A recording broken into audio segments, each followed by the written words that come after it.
What is going on, everybody? Welcome to the Game Informer Show, a weekly podcast covering the video game industry. Join us every Thursday for a discussion about the latest gaming news, reviews, and exclusive reveals alongside Game Informer staff and special guests from around the industry. I'm one of your hosts today, Alex Van Aken, and today I'm joined by Charles Hart. Hey, Charles. Yeah, boy. How you doing? I haven't talked to you in a couple of weeks. Yeah, I haven't. I'm good. I just got my Game Informer in the mail. Oh, wow. You'll plug this later, but we launched our subscription program. It's freaking cool. My mom got her first Charles, her son, Game Informer in the mail, which was wow. Cool. You but didn't, she got it like you 2 weren't days getting her a me, free so. one? You know you can do What? that. You can do that. Oh, I mean, yeah. Does she want two? We can get her a second free one. I'll tell you this about my mom is she loves buying things like in support of her kids. On my birthday, we were driving, we went to breakfast and afterwards I wanted coffee. So we went to Dunkin' Donuts, and in the drive-through, I was like, oh, I have like money on the app. So I'm just going to buy it. And she was so upset that she couldn't buy me a coffee that while we were in the car, she went online and bought me a gift card and texted it to me. That's my mom too. I'm like, yeah, that's incredible. So she's ecstatic that she could buy this and help. That's awesome. If you want to help us too, subscribe.gameinformer.com. We've got a promotional offer going on, $19.91 for 10 issues a year. That will be winding down at some point, but for now you can still get it for that promo price before it goes to $24.99, and that keeps the lights on, helps keep us alive, and shows our parent company that we have value, I guess. That's how that huge. works. Yeah, it's huge. But the response has been great so far. Thank you, everybody. We really appreciate it. But let's get into introducing our very special guest, friend of the show. You might know them from Giant Bomb, or If You're Driving, the comedy podcast that you should definitely listen to while closing your eyes. Niki Grayson, how are you? Hello, I'm good. Happy to be here. Thanks for having me. It's hot now in LA. It was chilly and cloudy, and then all of a sudden it was like, actually, it's 78 now. I'm very envious because it's still, we got snow a couple days ago. No fucking. Just some flurries. No. Some flurries. I could have sworn. That still counts. That's awful. I haven't left my house in days. Yeah, for sure. I wouldn't either. But we might be able to go paddleboarding on Sunday. It looks like the weather's going to be warm enough. What do you mean? That's how it goes up here. I don't think that's allowed. What do you mean? Yeah. Literally 2 weeks ago, we had a 75-degree day, and the next day that's when we had the snow. So I was lying. It wasn't a couple days ago. It was like 2 weeks ago. But, you know. It's the same. Time. Yeah. Listen, when you're on a podcast, everything happened to you a few days ago. Yeah, the other day. This is true. It was all the other day. Yeah, talking about childhood trauma like it was the other day. Yeah, it was the other day. Yeah. Well, welcome to the show, Niki. We're glad to have you. Thank you. Listeners might know your voice or face from, as I said, Giant Bomb, maybe Fanbyte, where you formerly were the brand editor for. Or your personal comedy podcast, If You're Driving, Close Your Eyes, with LB and John, right? And John, yes. Every week, every Friday, you can catch us at ifyou'redriving.com, and we'll take you to our link tree, where you can listen to the show, subscribe to our Patreon. I would normally suggest that you listen to the program before you subscribe to the Patreon. No. To mix it up. What's the Patreon? Patreon.com. $5. Yeah, patreon.com/ifyou'redriving. Okay. If you want to just kick us $5 a month before you listen to the show, that's even better. Yeah, that's awesome. Then you don't even sully yourself with listening to the show. You could just support give us $5 a month. Comedic geniuses without actually ever hearing them speak. It's like when your parents or your grandparents like donate money to your local PBS station when they don't watch anything on PBS anymore. Yeah. It's the exact same energy, same vibe. So you should just do that. If You're Driving, patreon.com/ifyou'redriving is gonna be the move. Hell yeah. Well, welcome to the show. We're very glad to have you. Charles has made it a great point that, hey, we should get Niki on. I was like, oh, that's a great idea. Thank you, Charles. Thank you, Charles, for making this happen. basically raised me. That's true. Charles came to me un baby. Nikki was actually the one who bought you the Dunkin' Donuts gift card. That's so true. In the car. I gave your mom $8 so that she could buy the gift card for you. Yeah, and this is not an important detail. It was like $30. It was like way more. It was like more money than I need. Anyways, yes. Thanks. Well, now you're set on donuts and coffee until the heat death of the universe, I think. Exactly. Yeah. I wish we had Dunkin' Donuts near us. They exist here, but not near my house. Your state baffles me. And I'm boycotting Starbucks. I've been boycotting Starbucks. Sure. I've been boycotting Starbucks because it's not good. That's a fair point. So that's a very good point. Yeah. No, but we have good like local coffee shops around here. Very good ones. But I recently moved, and by recently, just the other day, almost a year ago, moved to like more of the suburbs.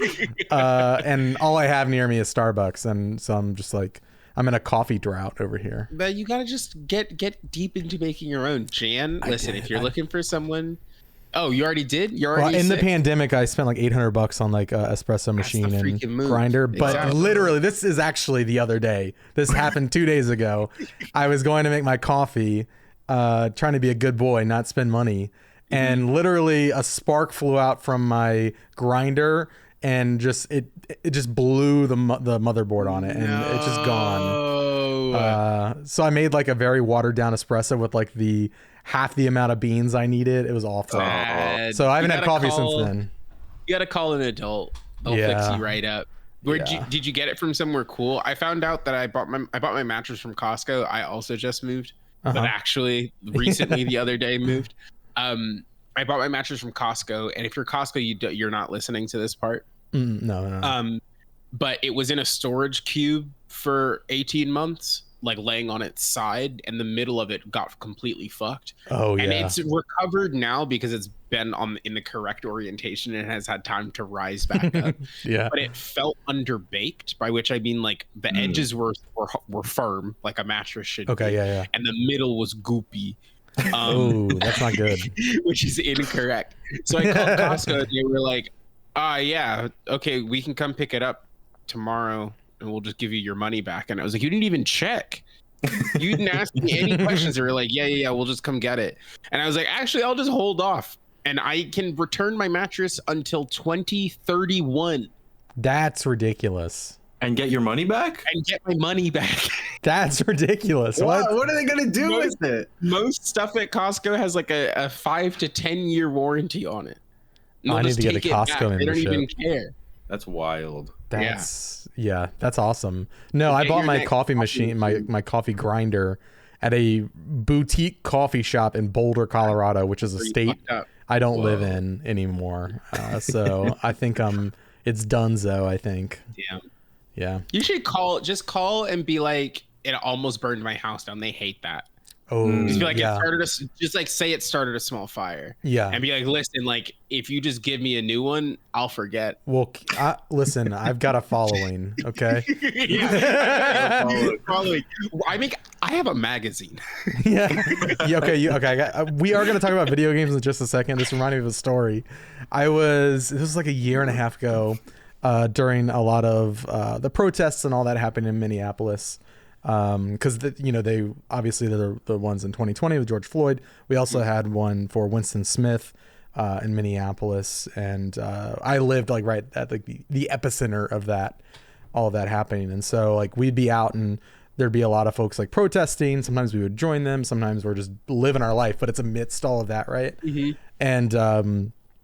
And there was a police officer who was incredibly rude to me and like saying all of this ridiculous stuff about my wife, because I was like trying to pick my wife up from a club that she was at late at night, and giving me all this trouble, and like to the point where I'm like, oh, I might get arrested based on like how this is going. And I go, what's your badge number? I'm a journalist.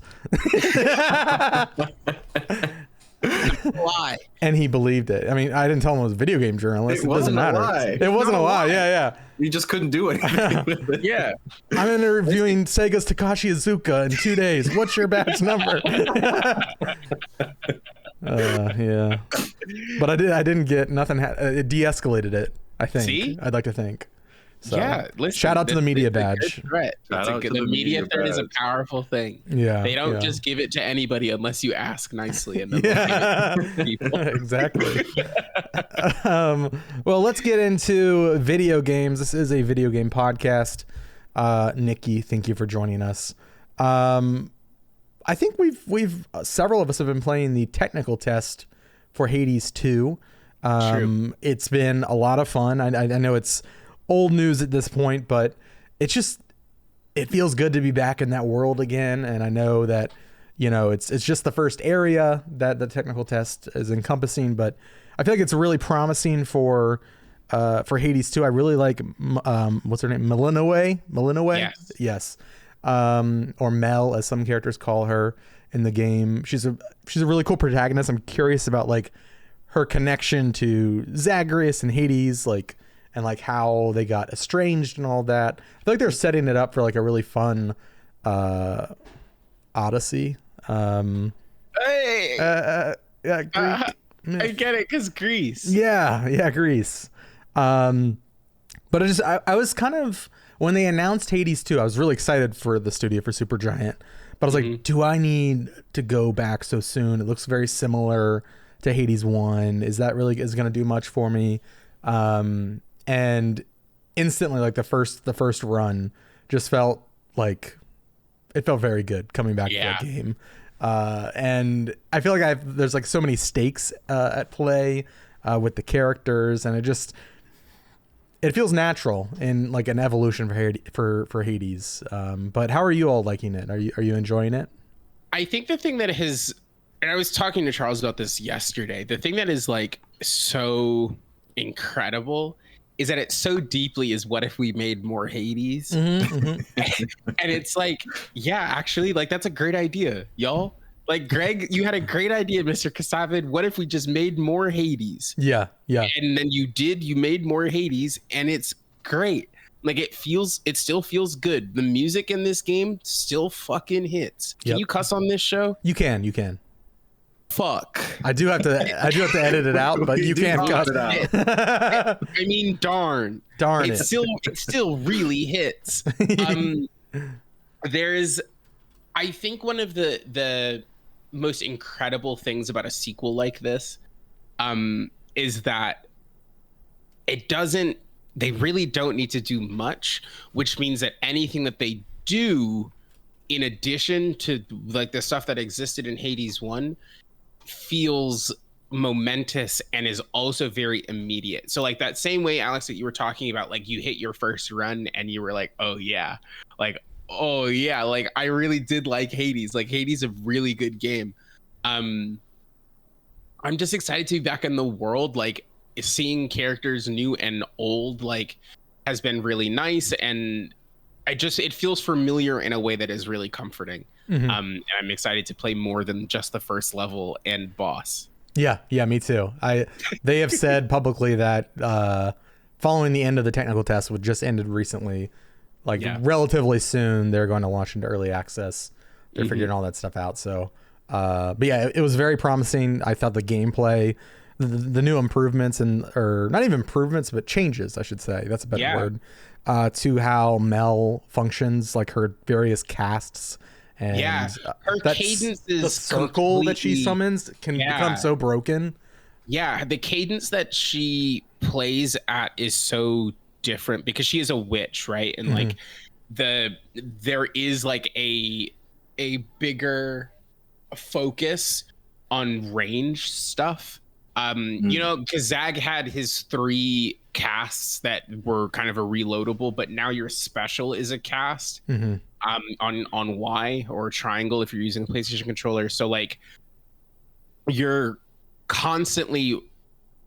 engaging at a different distance fundamentally. And that cast, like you were saying, that B button cast, which was traditionally Zag's cast, is now a circle on the ground that is so intensely modified by boons. Yes. Which is so sick, because there are boons that, like, some of the boons let you normally the default action on that cast is it puts it down at your feet, and then it slows any enemies that are inside of it, and then once it breaks, it does damage to enemies that are caught inside of it. But some of the boons modify it so that you can move the cast and change the direction of the circle, so you can send it across the room, or you can send it on top of a boss or whatever, which is really sick. Some of them give status effects. That's the ones I usually go for, like the lightning. Oh, the lightning, yeah, it's so sick. The character designs are also cool. It seems like everybody kind of got a visual refresh, which is really nice. It's such a good visual refresh, because some of them, it's like their designs aren't even that much different, but just like seeing like Artemis standing in a different pose, I'm like, this is the best art team. They're so good at this, man. Yeah, and it's so sick. Because it gives you, it also, and I think this is like such a tough needle to thread, where you have a game where the characterization is so strong, right? In Hades 1, you need to have it not feel exactly the same in the sequel, but it does need to feel familiar. And like the tone of all of the gods that I've interacted with so far has been like, oh yeah, like Zeus is kind of a dick. But he does he's fake about it. Like you can see how fake he's being, and it still feels like that, but it also is like, yeah, baby, that's Zeus. Yeah, like, that's what Zeus is like. Artemis kind of feels this, like, it's really cool. Good game. Like, yeah. Game. I can't wait. Can't wait for I think the thing about it that impresses me so much is the way that it's like they've shifted things around so much. Like they have basically like the same core pieces, and just moving it around enough that like the thing that's most impressive to me is the way that it has recreated that like feeling of discovery I had in the first game. I think that's what I was afraid of, is I would come in and I'm like, well, I know like all the basic mechanics they have, and I know it's going to be like this and that, and I have an idea of what that's going to look like. And just the fact that everything is shifted just a little bit, where it's like I understand conceptually what this game is, but like I still feel like it's so new, even though it kind of isn't, but it is. But it's and I think like the time skip and the framework that the game takes place in really works to its benefit. Like speaking to that, Charles, like I think things can be so new because time has passed. It's like the perfect way to implement that. So I'm stoked for more. I'm sure we will have more coverage coming once this game enters into early access, hopefully soon. Charles, you've been playing Funko Fusion, a game that I am very curious about. I need every single yes. All right. I have watched this trailer probably 3 or 4 times. Don't ask me why. I just every single time. Who we got in here? I haven't played it, to be clear. I watched Arthur Parsons play some of it. But okay. Yeah, okay. So this game is it's basically a Lego game. That's my takeaway from watching it is and like I don't know what Traveler's Tales is doing, TT Games, because they did Lego Star Wars: The Skywalker Saga like 2 years ago, and it's been like radio silent since then. But a bunch of people left there, so they were working on Lego games. Like the heads of those studios came, and then they formed 1010 Games, and then they're making this Funko Fusion game. They love tease, huh? Yeah, they do love tease. And I wonder if that's like an SEO thing. Look like 10 out of 10. It's like, oh, Funko Fusion, obviously. 1010, yeah. Yeah, by definition. Anyways, so you're playing as Funko Pops in themed IP worlds. Okay. And the thing that makes it so weird is this game is rated teen. This game is rated T for teen. Okay. And they're taking a bunch of like, there's some like traditional stuff you'd expect. Like they have like He-Man and like the Umbrella Academy. That's a bad example. They have some stuff that's like for very relevant like a kid properties. could enjoy. Charles, you said I just want everyone to understand. You said the guys that you would expect. You said He-Man, and immediately after you said the Umbrella Academy. Neither of those IPs were expected for me. Okay. In my head, I'm like, that makes sense for this type of game because they're like superhero-ish type things. Sure. That was more of what I was going for. Jurassic World would have been a much better example. The thing that makes it so weird is they've partnered with Universal, and so they just got access to a weird number of Universal's IPs, and a lot of them are like horror movies. Wait, Five Nights at Freddy's is in this game? Five Nights at Freddy's is in this game. They got Back to the Future. But they got Chucky. They got John Carpenter's The Thing. That's the level I saw. They got. This is everything I would expect from a game with Funko. I think they didn't say it, and I didn't see it anywhere officially, but in like a logo, it has Knight Rider, the talking car show. The talking car, yeah. Talking they've car. Got Megan. Megan's in it. The who's horror Megan? Movie, like the doll? What? The very recent one. Girl. And then they also got Invincible and Walking Dead in here. Okay, great. And then Hot Fuzz, Shaun of the Dead, Scott Pilgrim. They got like an Edgar Wright trio in there. Awesome. I love that Hot Fuzz is in this. I'll play it for that. So anyways, it's basically a Lego game. You're in these world. The levels are like based on the world. These developers are very good at knowing like what that story is and the things people like about it, and then like transferring that into like a gamified state. They said every character has a ranged weapon and a melee weapon. The ranged weapons, it has like third-person shooter mechanics, which I thought is really funny because it's kind of hard to not get headshots when everyone you're fighting is a big Funko Pop. Funko head. I hope they just like the Gears of War headshots are like the pinnacle for me of headshots in games. I hope it can reach that level. Just like plasma blasting out from their heads and like bits of plastic.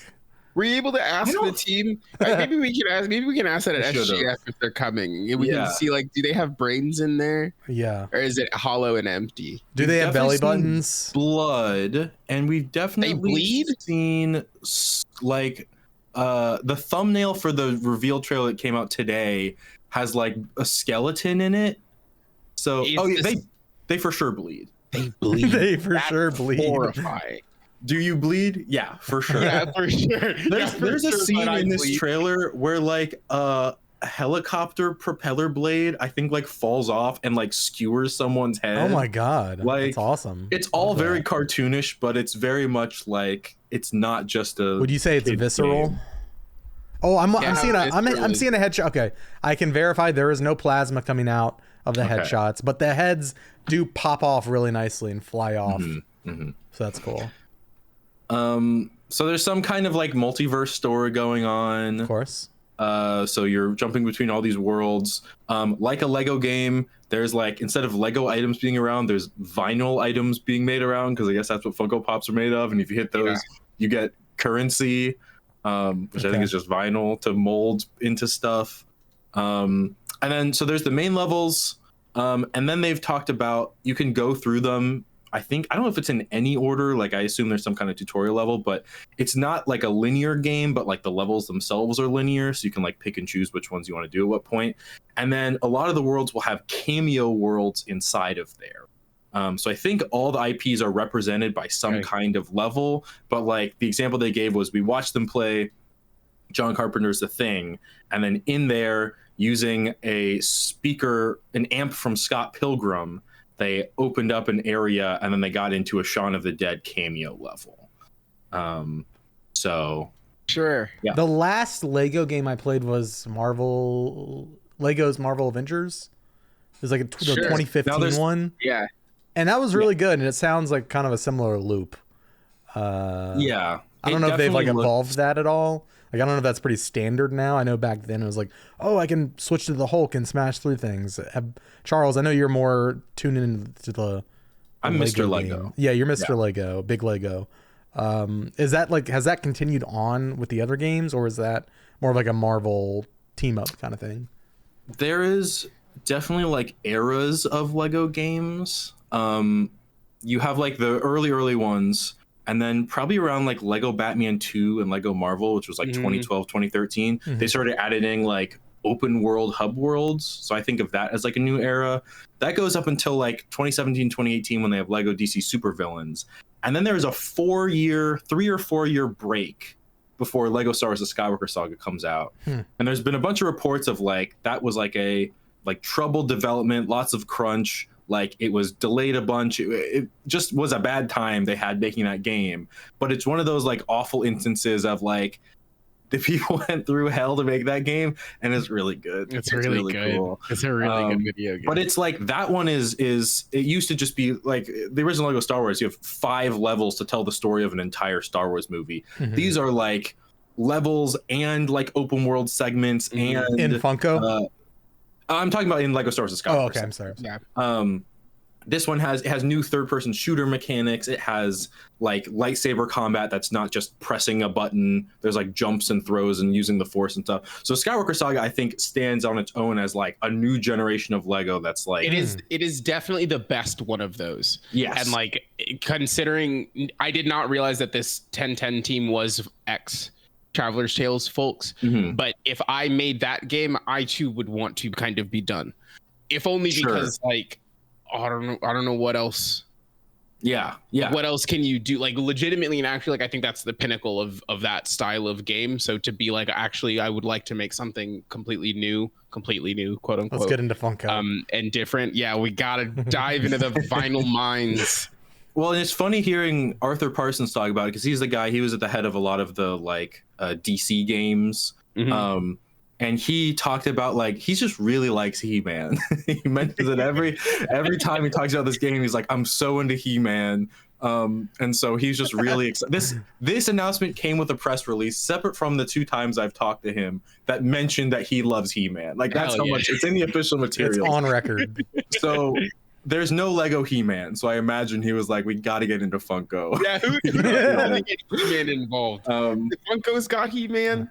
But it's also got like I think a type of creativity that just sticking to one IP like wouldn't allow them. We're now like, so one of the movies in this is Nope by Jordan Peele. What?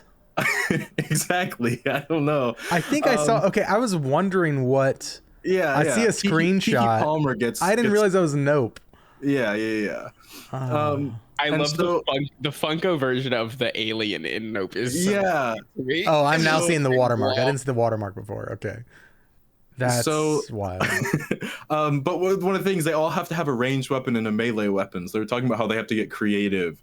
And if you've seen Nope, there's like a thing about the monster will disable like electronic devices near it. So they put up a bunch of inflatable tube guys to detect where he's going. So OJ, the Daniel Kaluuya character, has an inflatable tube guy that I guess he just whacks people with as his melee weapon. It's like, that's so great. You're not going to get that anywhere else. They're not going to make a Nope video game. This is like as good as it gets. We'll get like an asymmetrical Nope video game at some point in time. Like 20 years after its release. You get to control each individual muscle that's squishing all those people. Yeah. Oh, man. Yummy. You know, as like jaded as I am on Funkos, and like it's easy to punch down on Funko. I'm actually They're like really small, so yeah, it's super easy. I'm actually very eager to play this game. Having no interest in like the Lego games really, and when I first saw this game, I instantly was like, no, I'm good. But like the things that they are talking about and like showing off, I feel like I need to see it, and I want to play it. I'm kind of and legitimately in love with, and I mean this with like all of the care and love and consideration in the world, playing with like B and C tier licenses is so funny to me conceptually that like there is less of a playing with B and C tier licenses gives you more runway to do fun stuff. Yeah. Right? Like a Disney is never going to let you have this kind of overlap. It's going to be very controlled in the overlap that they allow you to create, which is why I'm like so interested to see what this like Fortnite Lego or this Fortnite Disney thing looks like, because there are, again, like, so many rules and regulations about the ways that these characters overlap. I bet there's nobody gives a shit about the ways that Hot Fuzz and Umbrella Academy overlaps. Nobody's thinking about it. Nobody talks about it. Nobody cares. So like that's gonna create a new opportunities for stuff. Battlestar Galactica is in here. That's crazy. Yeah. I forgot to mention them. I forgot to mention Voltron. Okay. What? Yeah, it's great. Oh, yeah. I have a small place in my heart for the old Voltron action figures. I never watched the show, but I don't know. You think they'll let you do a Voltron except it's Jaws and the arms from the Thing? Oh my god, that was so cool. Maybe like genuinely. And then maybe like instead of legs, it's got the wheels. It's like got two DeLoreans. I actually love that. That's such a good idea. That'd work a lot better with some kind of toy that was like designed to be put together and taken apart, you know? Like if there was like maybe a bunch of discrete bricks or something. Little like, bricks, one by one that you build. It'll never work. Yeah. That wouldn't be a game. It'll never work.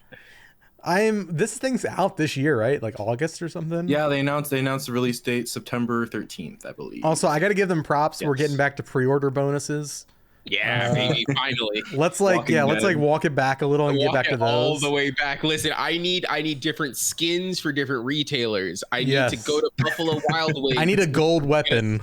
I need a gold weapon. I need to go to McDonald's and ask for a sauce they don't have so I can peel the label off, lick the lid, and then get a code that I put into. Oh, I thought you were going to say sell it on eBay for like $50. Yeah. I need to go to Toys R Us on a specific Tuesday within a 4-hour time window to download my code onto my DS. Yeah. Oh, I love it. It's the only way. Also, side note, I feel like, is The Walking Dead like making a little bit of a comeback? No, we can't have that. No, because they launched that new show that I heard was actually good. Pun intended, it never died. It's really just been limping around, I feel like. I don't know if the main show ever ended, but that one just kept going, and then that show was long enough that new one with a spin-off for Rick many years. Rick's back, and he's hunting down Michonne. That show has been on for 14 years. Yeah. 14 years. I do That's love nothing. the idea. You can almost vote. You know how many Final Fantasies there are? Like a lot. I don't know. Why do they call it Final Fantasy? Exactly. I've been asking this question, Charles, every single day. It's not a Final Fantasy. Somebody's screaming into their microphone. It's because it was gonna be the final game. It saved them. I can't hear them. They're not on the podcast. Yeah, which I think was maybe debunked that explanation, or I don't know. Wow. Now I really don't know. I'm confused. Really Let's move on. I'm truly baffled. Well, that's stuff off the Funko Fusion. That's my final sentence. I hope we get Funkos in Fortnite at some point. That would be so sick. Yeah, I think that'd be sick. We've got the latest Avatar collab. I know they're kind of teasing another Star Wars one, which yes, I can't believe it. Finally, Star Wars content in the video game Fortnite. They're posting like there's like a thumbnail with like Chewbacca, and I just I got nothing against Chewbacca, but I love the idea of someone being like, oh my god, Chewie in Fortnite! They did it, guys! They put the Raycaster. That's crazy. I'm excited just because I like Lego Star Wars. There's been Lego Star Wars in a while, but Lego Star Wars Fortnite? Lego Star Wars. Yeah, Fortnite. that is cool. That's cool. That's gonna be good. I'm not looking forward to the lightsabers breaking the game for the 15th time. It's just annual at this point. And I think there was the second time around, I was like, this sucks. I was like, you get this shit out of my game. I'm trying to play a battle royale game. I want to be fun. This ruins the balance. Yeah. And then I was like, wait, no, it's so sick actually that Epic guarantees that for one calendar month the game sucks to play. Can you imagine any other studio doing that? They're like, actually, it sucks. We're breaking it. We're breaking it. We're vaulting all your favorite weapons. Yeah, all your favorite stuff is gonna go away. We're gonna have a big gun that sucks to shoot, a good gun, and then the Spider-Man web slingers are gonna be back. Spider-Man's back, and he's got a lightsaber now. I have such enormous respect for it because it takes such gumption to be like, yeah, we're just gonna put him back in. We're just gonna put him back in the game. Yeah. So have you been playing all the Avatar stuff? I know you've been playing Fortnite recently. I feel like I've been playing Fortnite recently just because I've enjoyed I'm not an Avatar person. I would like to one day be an Avatar. A fan of Avatar, I should say. No. We all want to be the Avatar. Okay, Alex.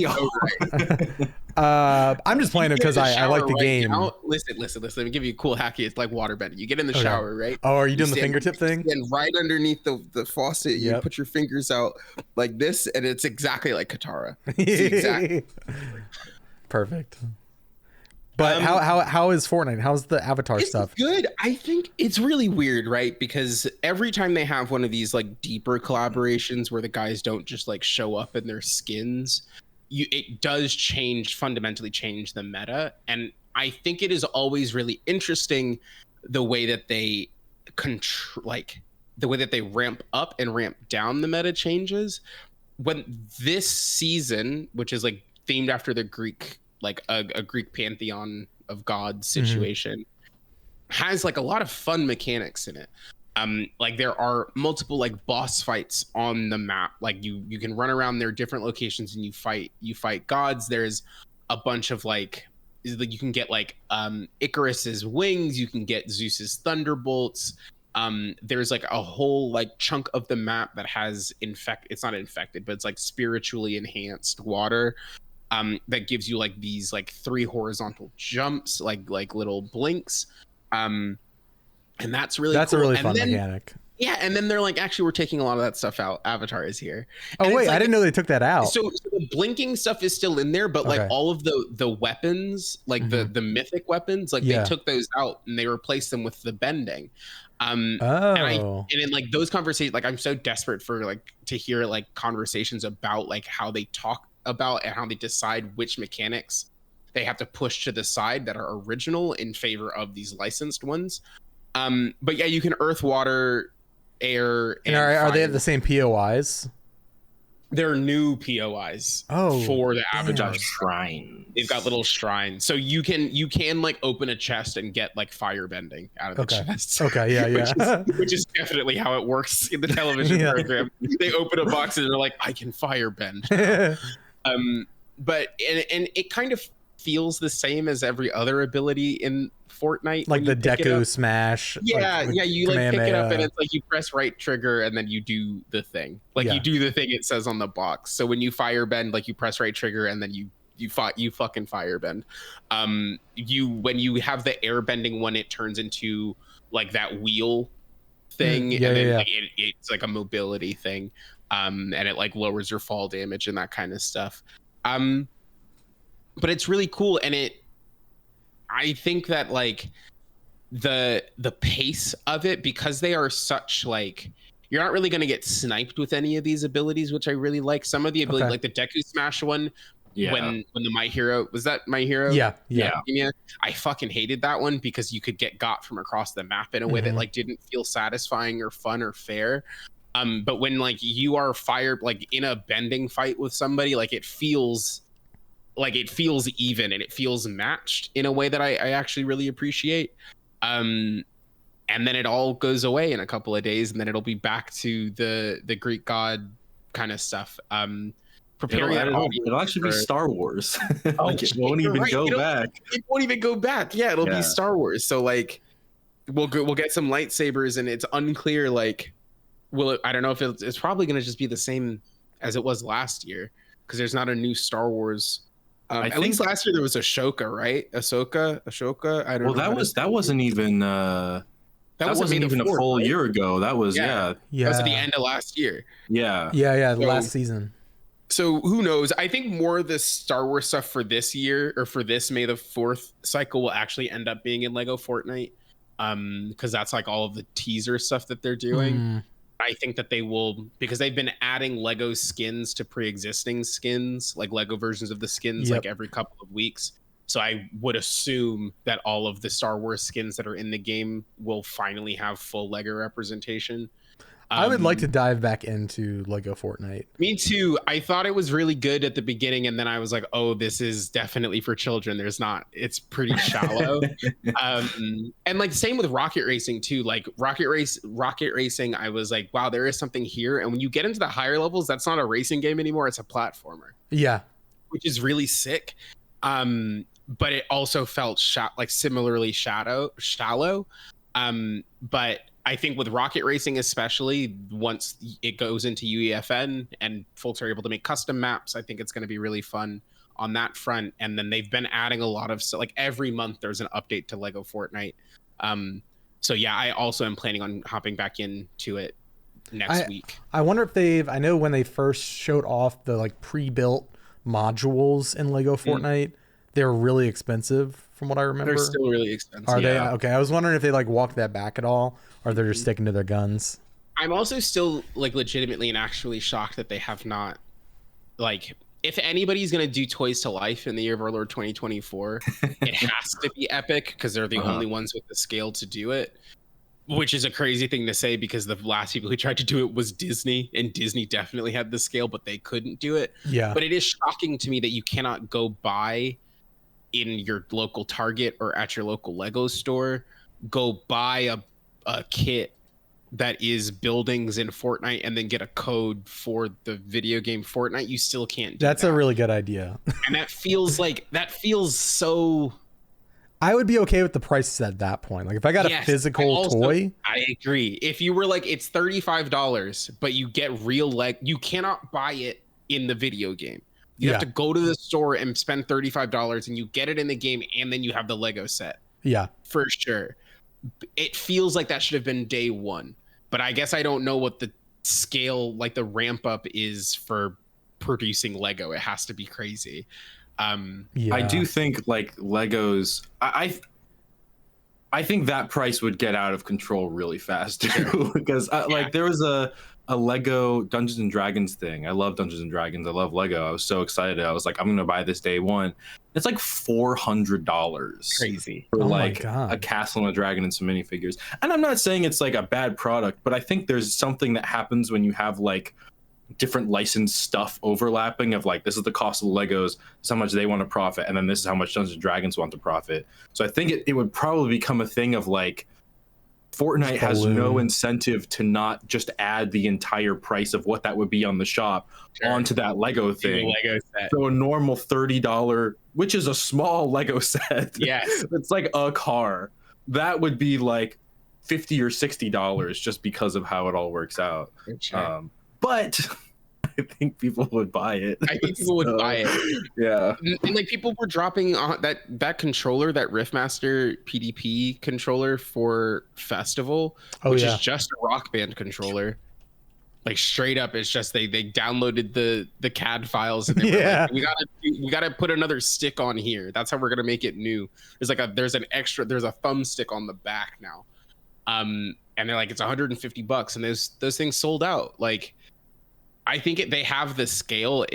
I'm kind of surprised that they weren't immediately like, oh, also you can go buy this stuff. Go buy the Durr Burger shop. Yeah. Like $20. Like even like a little mini one. Exactly. Yeah. Like it seems so easy. But yeah, maybe Microsoft is like in a little bit of a struggle bus right now where they're trying to figure out how to release a single video game. Maybe they released that Mega Bloks Halo game from 35 years ago. Remember that? God, yes. Maybe they bring that baby back out. I think more studios should release games that aren't done and just be like, this isn't done and we canceled it. But like here it is. It's $20. Yeah. And like you can play. You can check it out. Also, yeah, you can check it out. So crucially, this is an Xbox 360 game. Yeah. That we are releasing, but it is $20. Honestly, though, if they like included like project files or like that'd be such a cool learning resource. It would be so sick. It's so easy to make money in video games, and they just won't do it. They just won't freaking do it. Release the stems for Halo Roblox or what is it? Was it Roblox? Halo? Mega Bloks. Mega Bloks. Oh God. God, that game, it looked good. It was a third-person shooter. I remember that. I remember it. Looked legitimately great. Yeah, I also was thinking about recently, there was a Halo PC game that was like a live version.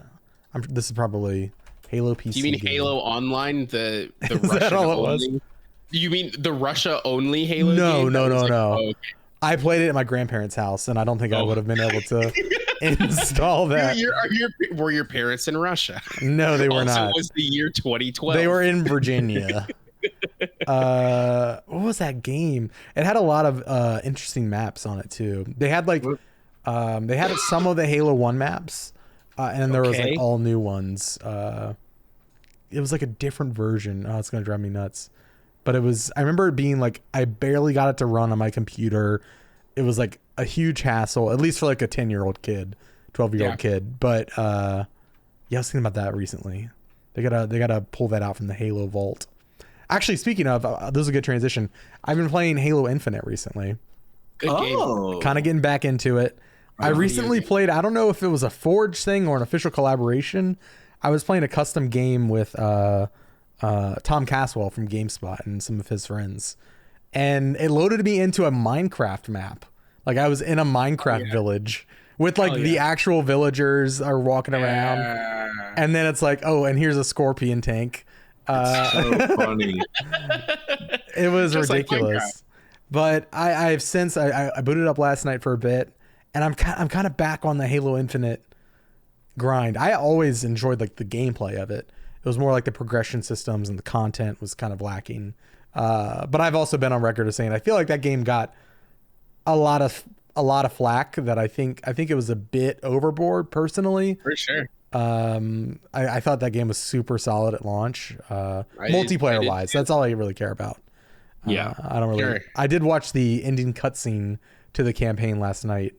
With a few folks. The campaign of Halo Infinite is so nuts. It's a bummer too, because I think it is like mechanically the best one they've ever made. Mm-hmm. And ideas wise is the best one they've ever made. It's just not done. It feels like Metal Gear Solid 5 in a lot of ways. I can see that, yeah. Where you can see where someone got a call that was like, oh, they want the video game out now. Yeah. And then they were like, oh, but it's not done. We're not close to done. And they were like, sorry, it does have to come out. Halo Infinite's good. Like it's a good one of those. Yeah. And the multiplayer is sweet, like the maps. I forgot how much I like those maps. I think that's always kind of been a struggle for Halo 5 especially. Halo 4 a bit too. They had some decent maps, but a lot of the good ones were recycled from Reach or 3 or 2 obviously, but I think like Infinite has some really good original maps. And yeah, I think I'm back on the Halo grind. I think I'm going to try to I thoroughly miss Breakout though. Like that was I loved Breakout in Halo 5, which was like it was a 4v4. Yep. Or 5v. It was 4v4 or 5v5, but it was like a twist on SWAT, right? Yes, it was like it was SMG and pistol starts, and all of the maps were tiny, like really small. They almost looked like little Forge. They looked like little, and they were like it was like Counter-Strike rules. Like when you were out, you were out. You could buy weapons and get weapons out of the off of the map and pick them up, and they would carry from round to round. Halo Infinite's game feel with, I think, the gameplay of Breakout would have, like, that was the first thought I had. I was like, ooh, it would be so nice. So it would feel so crunchy to be able to play Breakout in this. But yeah, Halo Infinite, I feel like, nobody's talking about it, which is such a bummer because that game is like, it's over. Like they're not doing anything for it anymore, but like, people should go play it. They should. Charles, I want to go back to you. Tell me about Tales of Kenzara Zao. I know I actually haven't been on the show. I know we've talked about it in like a preview fashion, I think, in the past. But I haven't heard your final thoughts on like your review and all that. Nikki, do you know about this game? Yes, I have not played it because I feel like I'm Metroidvania'd out after Me Prince too, of Persia. Mm-hmm. But I might come back to it at the end of the year or next year because I feel like I really have in my bones enough time for one of these a year. Sure, yeah, I definitely get that. Yeah, I played it. I came away pretty mixed, which and that's not just because my dad's white. No, it's a game. It does. So the game was created. Abu Bakr Salim. He is the voice of what's his name? Bayek from Assassin's Creed Origins. Founds a studio. He basically sets out to make a game about his process of grieving his dad when his dad died. And this is like a thing he has like emphasized over and over again. And I think having played the game, I'm like, that was absolutely a success. Like that part, the storytelling in this game is very, very good. He voices the main character. He does a good performance. And I think like the overall arc of the story is good. I think where the game struggles is like the actual game parts. And I think like to Nikki's point of like, I have one of these in me a year. There are a lot of really, really good Metroidvanias, like to a shocking degree of like, someone's like, hey, have you heard of this game? It's a Metroidvania. I'm like, no. And then I play it. I'm like, why is this the best one ever made? There's so many of those. Specifically this year, there was that super colorful one that was really trippy. Wasn't that a Metroidvania? It came out in like February. Ultros. Yeah.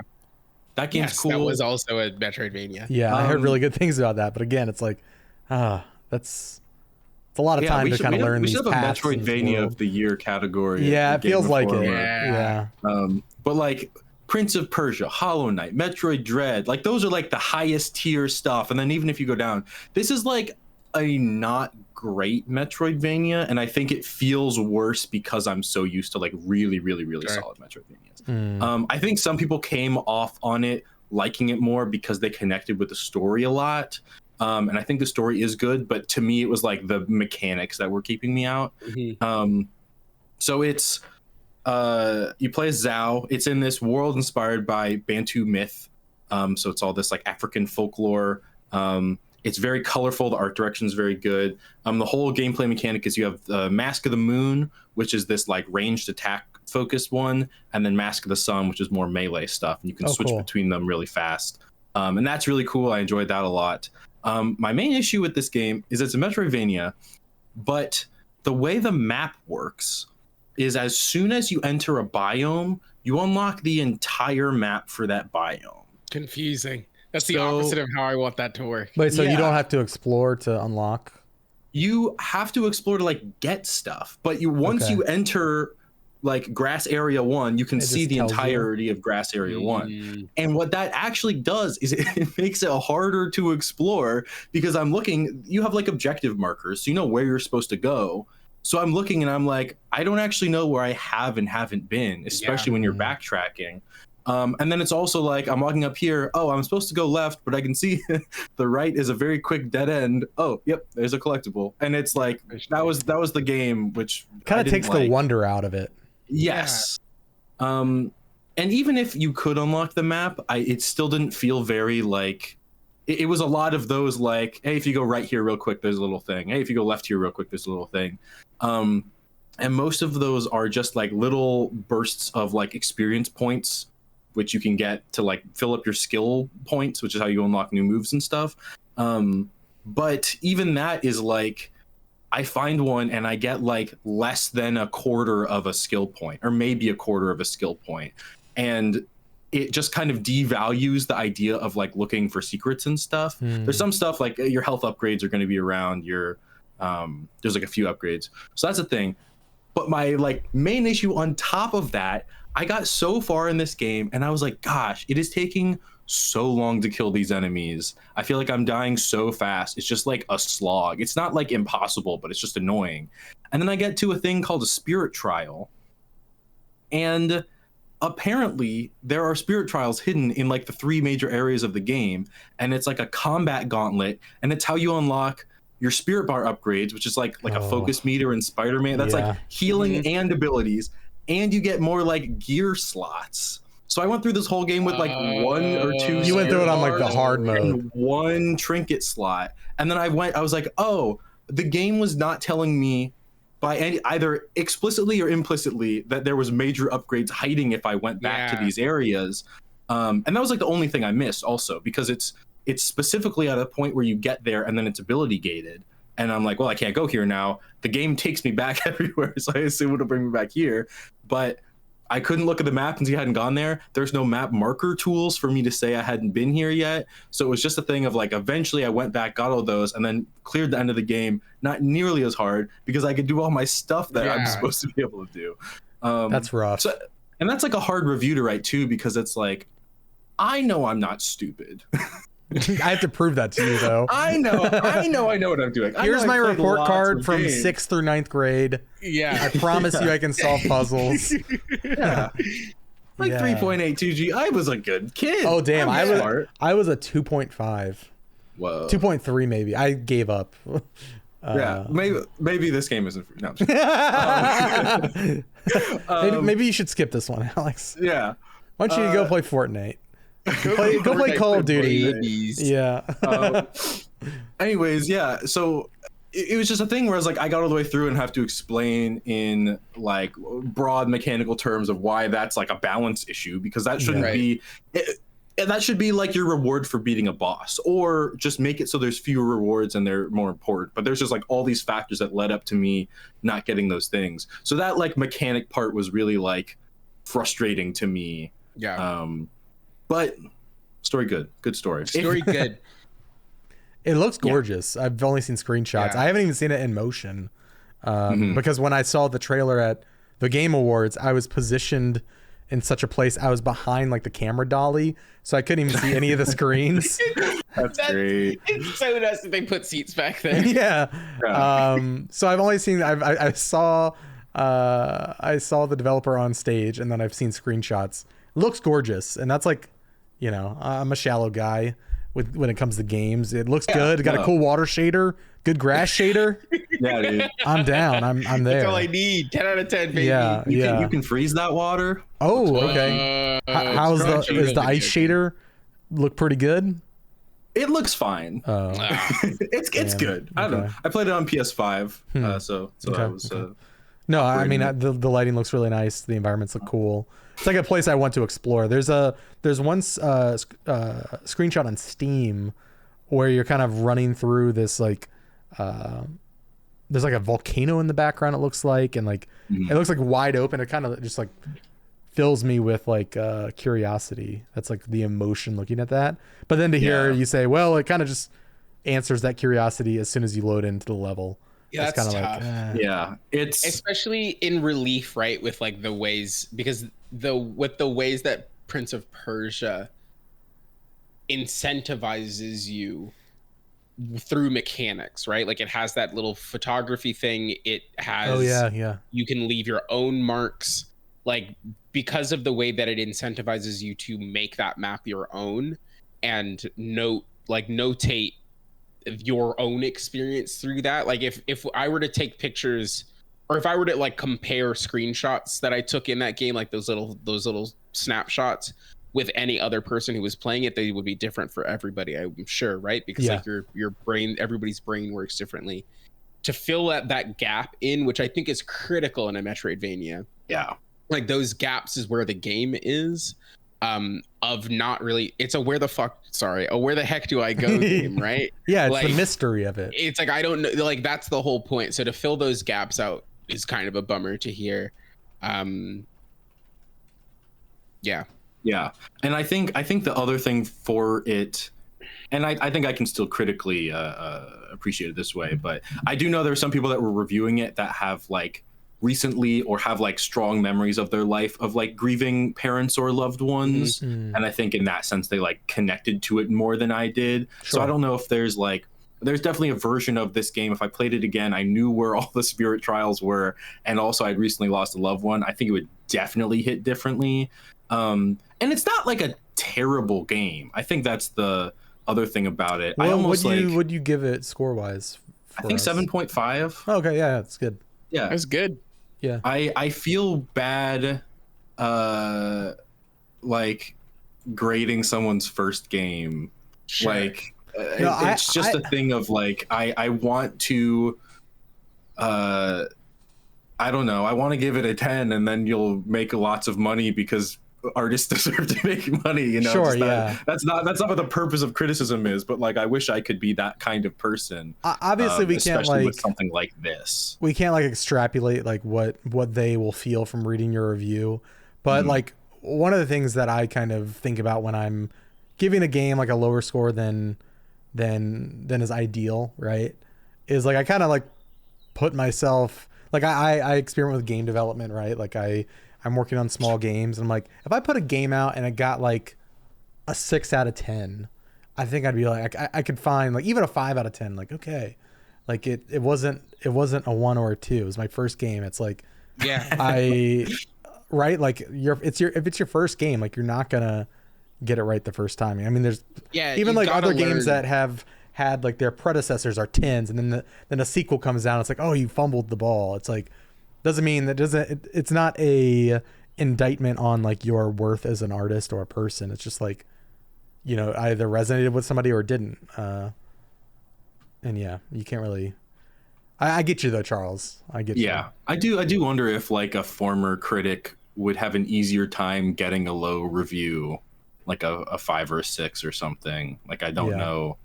I don't know if that's the case though. I don't know how I feel about that. I would probably not like it. I probably would. You'd probably want it higher. But I mean, I'd want it higher. I think with a case like this though, it's like, I can tell you did some things very well. Like there's aspects of this game where it's like, you got it. Like, you don't need to figure out anything else there. Just do more of that. You just need to rework the map. I honestly think an update to this game that changed the map mechanic and added like markers or something would do a lot for it. Yeah. But just another Tales of Kenzara.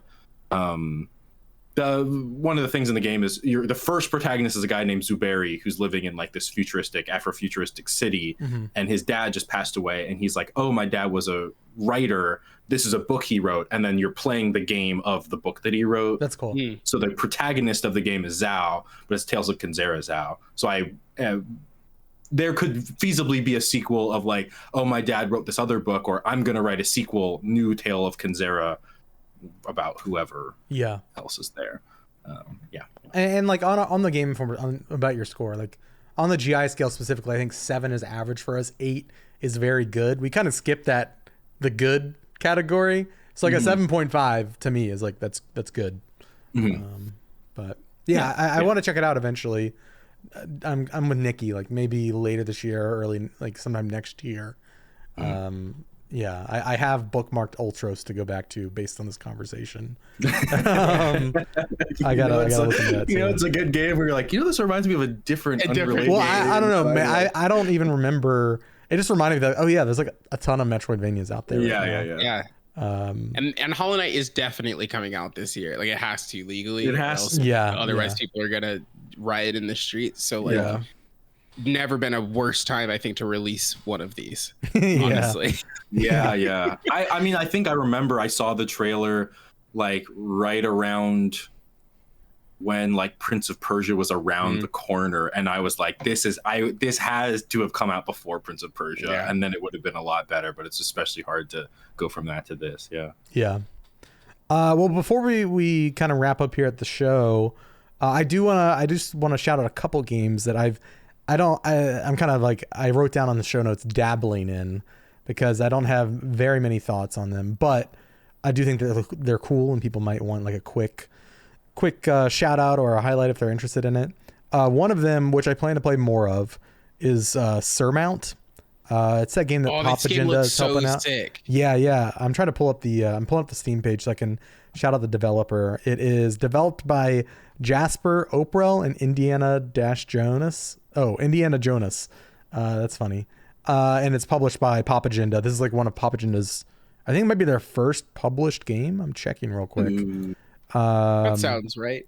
At least the first one that's released, maybe they worked on Tome in that way as well. They co-published that, but the game's cool. It's like, I've only played it solo, but you can play it local co-op with 2 people. But it's a physics based climbing game.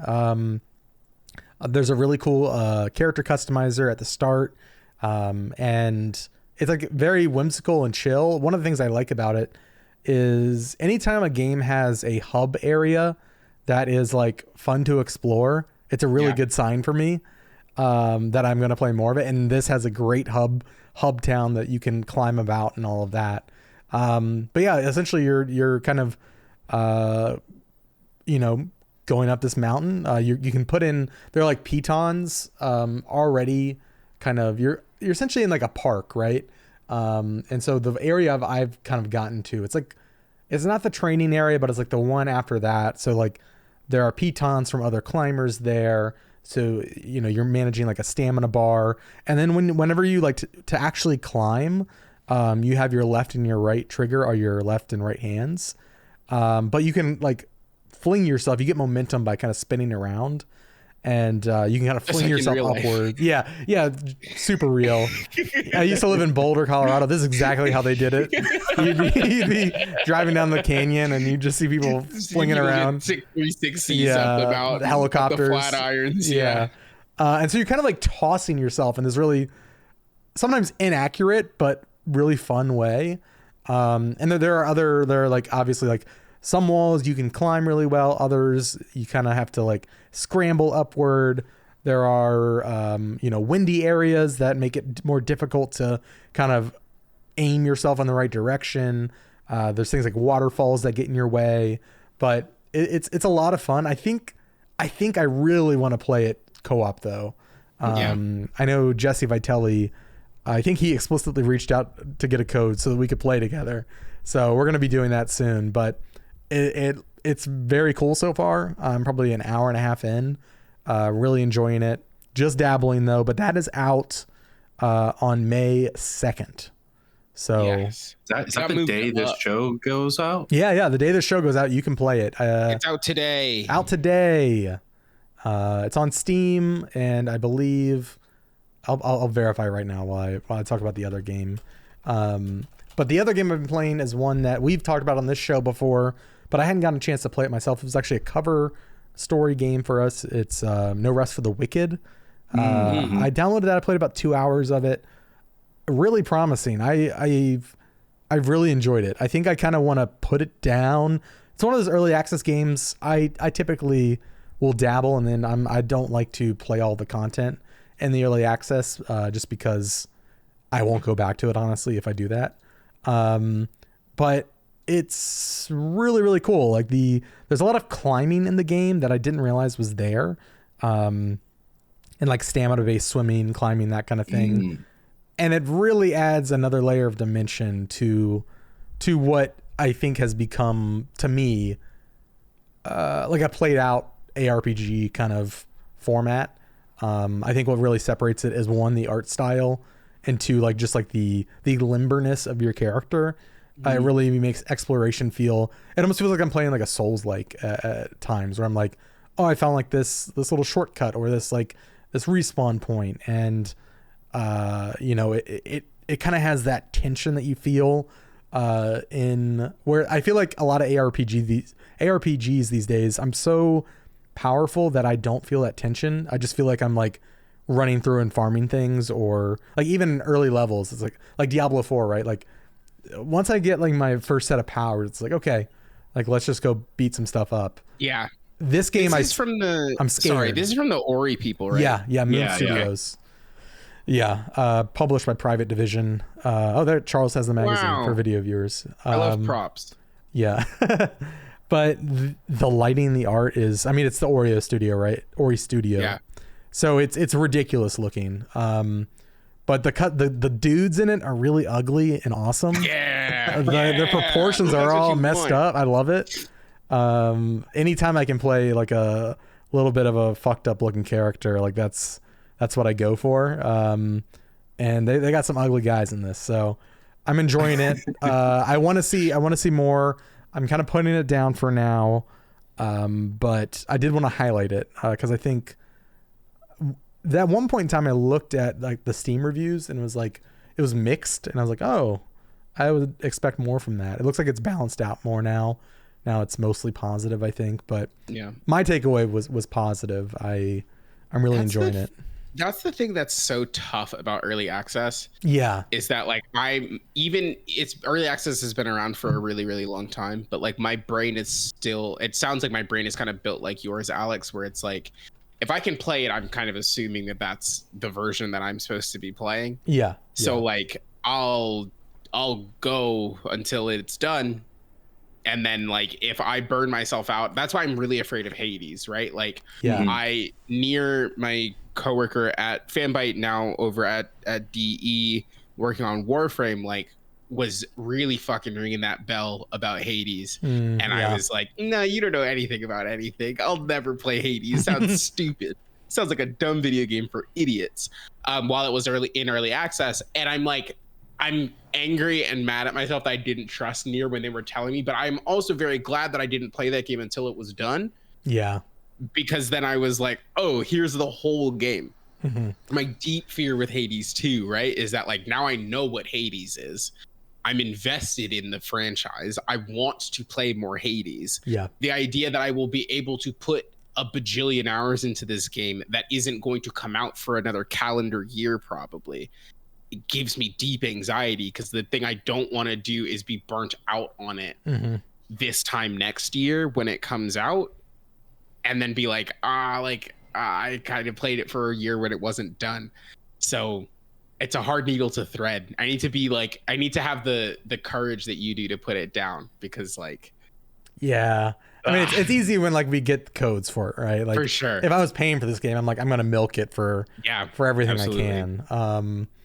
Yeah, it's also like a reason when I review games, I try to put the review off as long as possible, because something in my brain, once I have published the thing about that game, I'm done. Like it's over. Yeah, exactly. Yeah, and I hate that about myself. Like anytime I work on a video, like a Spelunky, I worked on a Spelunky doc, like the one that I think we were talking about before the show started, but played Spelunky 2 like daily up until that point for like 60 days. Was playing it every day. The second the video comes out, haven't touched it since. I'm like, I was loving it. I had so much fun. Why is my brain like this? I wasn't even like capturing footage or anything. I was just like immersing myself in the game for fun. But now that the project's out, I can't go back to that. That's ridiculous. So like early access is kind of like that for me too. It's like, well, I've already done that. Like so yeah, we'll see. But I really am enjoying No Rest for the Wicked. I hope it comes out sooner rather than later, like the 1.0. I would love to play through it, because it was doing a lot of cool things. But I think that's gonna be it for the show this week. Before we wrap up and get out of here, Nikki, can you tell people where they should go and check you out on the internet? Yes, you can find me over on giantbomb.com. It is a website about video games. It's you know what giantbomb.com is. There's streams, there's podcasts, all that kind of stuff. I am over there sometimes, and then in the rest of my time, I have a comedy podcast, like we mentioned at the top of the show, that I do with my friends, called If You're Driving, Close Your Eyes. You can go to ifyou'redriving.com to find that show. It's a blast. It's nonsensical. It's goofy. A great way, honestly, to spend a Friday morning. The show comes out every Friday. If you're looking for something to fill a gap in your commute or on a walk or whatever, I'm not just saying this because I'm on it. I do think it's legitimately one of the funniest podcasts out right now. It's a lot of fun. We talk about stuff like whether or not the sun is wet and whether or not an airplane is a bus when it's on the ground or not. Yeah, that was like intense. a lot of hard hitting conversations. We really get to the meat of the journalism, of the zeitgeist. You know? Yeah, I mean it is, and it really is. Thank you so much for saying it. Because it is. Yeah. And that's what we do. Is journalism. I know you've thanks also so much for having me, y'all. Yeah. You've also got a project coming up with. I know it's John has tweeted about it, so I figured we can mention it here. Yeah, absolutely. VGBees.com. John Warren, former co-founder. Well, I guess will always be the co-founder of Fanbyte.com. No longer it cannot be former. But yeah, new website. It's going to be free and paid subscription. Like I think you'll be able to read most of the stuff for free, and then there's going to be like a little paid tier, kind of like an aftermath or a remap. You'll have a podcast, all that kind of fun stuff. We've got a podcast. We'll have multiple days of streaming. That'll be happening. So yeah, VGBs like the bug, VGBEES.com. Yep. You can go to that URL and there's an email sign up so you can get notified. For the email sign up to get notified when the website goes live, which should be very soon. Yep. I worked on for listeners. I worked on the video graphics for the show, so you should definitely go check it out. So good, so sick. And that podcast with John and I will be going live here pretty soon. Cool. And I think that's all the stuff I have to plug. Awesome. Well, thank you for joining us, Niki. It's been a pleasure. Would love to have you back soon. Yes, please. Charles, thank you for being here. I know you've got a lot on your plate. But I was glad to hang out with my pal. Yeah. You got to get off here and go finish that thing that you're working on. I did. I was gonna say I said Niki raised me. Niki was my boss at Fanbyte for listeners that don't know the context there. That's the lore. Niki picked me to be in the games industry, and that's why I'm here. Good pick. So I'm a fan of that pick. I did really well, and Charles didn't just kind of blow everybody else out of the water. That's how. It's fun whenever people that know Charles come on the show, which I think has happened a couple times now, or at least like at events. I was on with Imran once. Yeah, at events, like people will be like, "Oh, you get to work with Charles. You're so lucky." I'm like, "I know." Yeah, it's true. Everybody loves Charles. But if you want to follow Charles, follow Charles and you haven't, go follow Charles at ChuckDuck365. Not a Disney 365 reference. We've covered that already. Could be though. Could be. Honestly, probably not. It used to be Chuck Duck like 364 or 3. There was some other combination of numbers that was close enough to 365 that I changed it to 365. Probably not unrelated to seeing Disney 365 every day of the year. 365. Yeah, I know that this isn't the time for this, but I do just want to very quickly ask all of you a question. Yeah. When do you think the last episode of Disney 365 was released? I'm gonna say 2009. 2013. 2018. Oh my God! What? Oh. And they went on a Disney on a cruise on the Disney Magic. That would have been a cushy gig. Yeah, what a great gig. Apart from like all the documented childhood trauma that Disney put them through. That part, it must have been sick as hell. Yeah. Well, everybody out there, thank you for listening. If you enjoyed the show, be sure to review us on Spotify, Apple Podcasts, share it with a friend. I have seen some recent really positive reviews. Thank you for the kind words. It really does help us out. And then don't forget, go and get your own Game Informer print subscription delivered to your mailbox. Wait, what's that? God bless you. Oh, sorry, guys. Oh my God. That's crazy. Oh my God. Wow. I guess this is the magic trick. Game Informer issue. Yeah. Wow. $19.91. Magic. Subscribe.gameinformer.com. We'll see you next Thursday, everybody. Have a good week. Goodbye.